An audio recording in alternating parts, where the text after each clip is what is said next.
महापुरात बाधित झालेल्यांना महिनाभरात साधी सुई सुद्धा विकत घ्यायला लागू नये, या कुटुंबांना महिन्याचं धान्य, कपडे, कुटुंबातील महिलेला साडी, पुरुषाला कपडे आणि दिवाळीसाठी लागणारे साहित्य देण्याचं ही नियोजन आम्ही केलं आहे। महापुरामुळे बाधित झालेल्या 40 गावांसाठी प्रत्येकी एक याप्रमाणे नोडल अधिकारी नियुक्त केला जाणार आहे। या अधिकाऱ्याच्या खाली 5 ते 6 अधिकारी असणार आहेत। किती आणि काय साहित्य आवश्यक आहे याची माहिती 2 सर्वेद्वारे 2 दिवसात संकलित होईल, अशी माहिती पालकमंत्री जयकुमार गोरे यांनी दिली आहे। सोलापूर जिल्ह्यातील महापुराच्या पार्श्वभूमीवर आज पालकमंत्री गोरे यांनी जिल्हा नियोजन भवनात बैठक घेतली।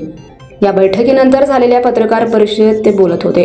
पालकमंत्री गोरे म्हणाले की सीना नदीच्या महापुराचा फटका जिल्ह्यातील साधारण 40 गावातील 4500 कुटुंबांना बसला असल्याचं प्राथमिक पाहणीतून समोर आलं आहे। हा आकडा मोठ्या प्रमाणात वाढेल असा अंदाजही त्यांनी व्यक्त केलाय।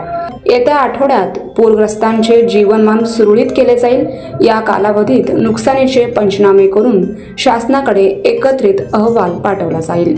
धाराशिव जिल्ह्यातील सीना कोळेगाव धरणातून सीना नदीच्या पात्रात खूप मोठ्या प्रमाणात पाणी सोडलं गेलं, त्यामुळे जिल्ह्यात सीना नदीला महापूर आला। या कालावधीत जिल्ह्यात ही सीनेच्या परिसरात मोठ्या प्रमाणात अतिवृष्टी झाली। या धरणाच्या पूर व्यवस्थापनात काही चूक झाली आहे का याची माहिती घेतली जाईल, अशी माहिती पालकमंत्री गोरे यांनी दिली आहे।